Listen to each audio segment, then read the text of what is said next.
Hi, everyone. Welcome to the official ESOP Radio, episode 10 of the ESOP Boot Camp.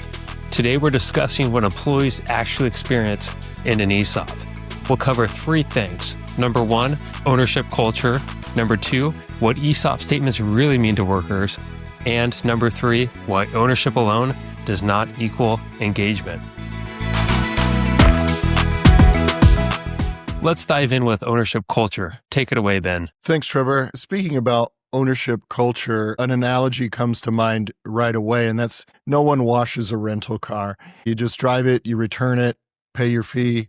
But if once you own a car, you might take it to a detailer, wash it yourself, things like that. There's that sense of pride in ownership that doesn't happen at a normal job. So creating that ownership mentality with the rank and file employees is important, and providing skin in the game makes them better stewards for the organization as a whole. When they're out in public, they could talk about, I work for XYZ company.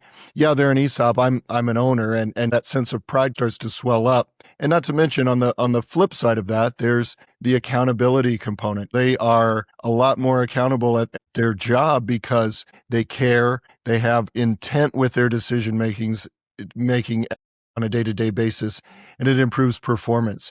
All of that combined brings great results for the company. And it's really hard to define in English. I'll just lay the words out there. But when you see it, it's obvious. Everybody is working like a well-oiled machine. Legendary long-term ESOP companies that you hear about, big successful ESOP companies, they embrace that strong ownership culture and utilize that to help move the ship forward. And so when it comes to that sort of ownership culture, it's all of those things combined that create that ownership culture. Trevor, you want to speak about number two? ESOP statements are really the only tangible document that employees get. What does that mean?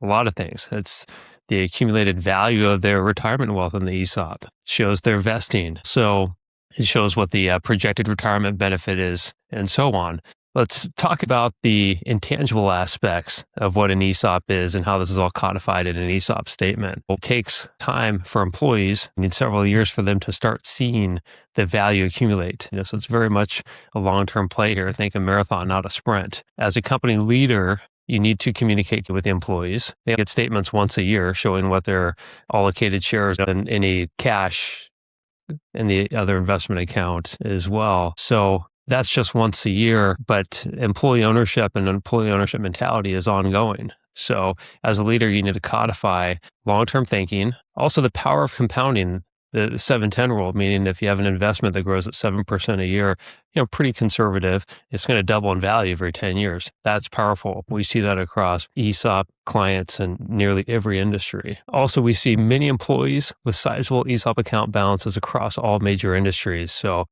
you have many employee owners out there with hundreds of thousands in their ESOP account, even millions.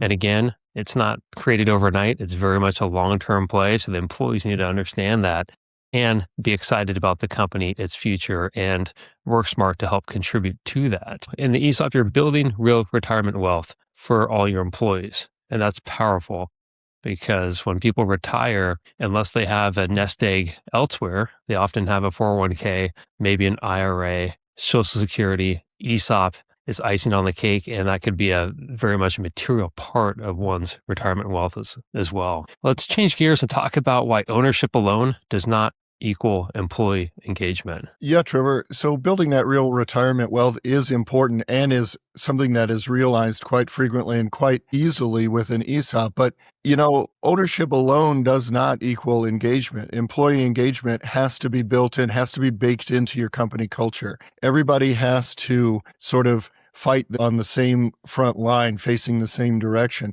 And that tone at the top, what management has to believe it, they have to buy in first, and then everybody below them can buy into that message.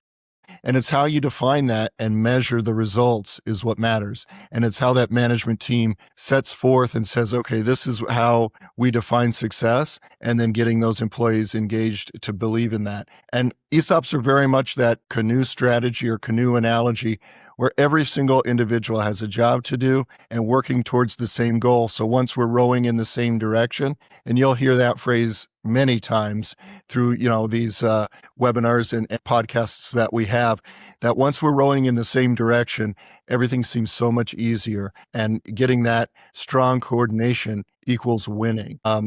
And Trevor, we see it day in and day out that once we have that culture in place, everything does seem a lot easier. Strong coordination equals winning. So if I'm in a canoe race, I want to be on the boat that has people working together, that have practiced, have trained, and want to win. So great analogy there, Ben. And this is the final episode of the ESOP Boot Camp. Thanks to everyone for joining us. We hope you learned something throughout these 10 episodes. Since 1974, Menke has been a full-service ESOP advisor. We've done thousands of ESOPs. As an ESOP ourselves, we're ESOP native. Connect with us on LinkedIn, Trevor Gilmore, Ben Spadt. Also check out ESOP Radio and the Menke company page.